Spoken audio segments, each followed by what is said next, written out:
عن أبي هريرة رضي الله تعالى عنه قال قال رسول الله صلى الله عليه وسلم আবু হুরায়রা রাদিয়াল্লাহু তাআলা আনহু থেকে হাদিসটি বর্ণিত আল্লাহ রাসূল সাল্লাল্লাহু আলাইহি ওয়াসাল্লাম বলেন মান সাব্বাহা লিল্লাহ ফি দুবুরি কুল্লি সালাতিন সালাসান ওয়া সালাসিন ওয়া কাব্বারাল্লাহু সালাসান ওয়া সালাসিন।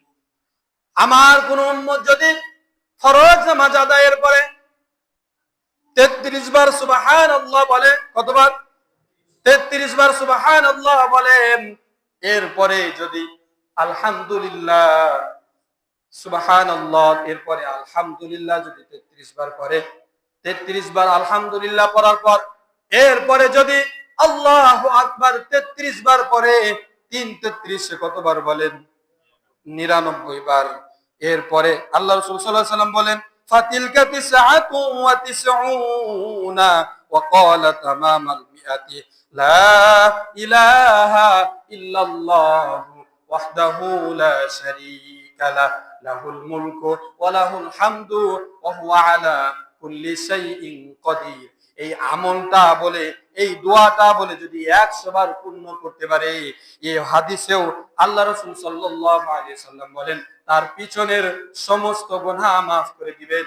এমনকি সাগরের ফেনা পরিমাণ যদি তার গুনাহ থাকে আল্লাহ সুবহানাহু ওয়া তাআলা ধুয়ে মুছে পরিষ্কার করে দিবে। সুবহানাল্লাহ। 33 বার সুবহানাল্লাহ, আলহামদুলিল্লাহ 33 বার, আল্লাহু আকবার 33 বার। এরপরে আপনি আরো এক হাদিসে আছে, কেউ যদি 33 বার করে এই তিনটা তাসবিহ পড়ার পর লা ইলাহা ইল্লাল্লাহু মুহাম্মাদুর রাসূলুল্লাহ দিয়ে যদি কেউ 100 বার পূর্ণ করেন, সে হাদিসেও এই কথা বলা হয়েছে তার পিছনের গুনাহ মাফ হয়ে যাবে। আর এই হাদিসে আরেকটা পাওয়া গেল, যদি 99 বার হওয়ার পরে এই লা ইলাহা ইল্লাল্লাহু ওয়াহদাহু লা শারীকা লাহু লাহুল মুলকু ওয়া লাহুল হামদু ওয়া হুয়া আলা কুল্লি শাইইন কাদির, এই আমলটা দিয়ে যদি 100 বার পূর্ণ করে, তার সাগরের ফেনা পরিমাণও যদি গুনাহ থাকে আল্লাহ তাআলা মাফ করে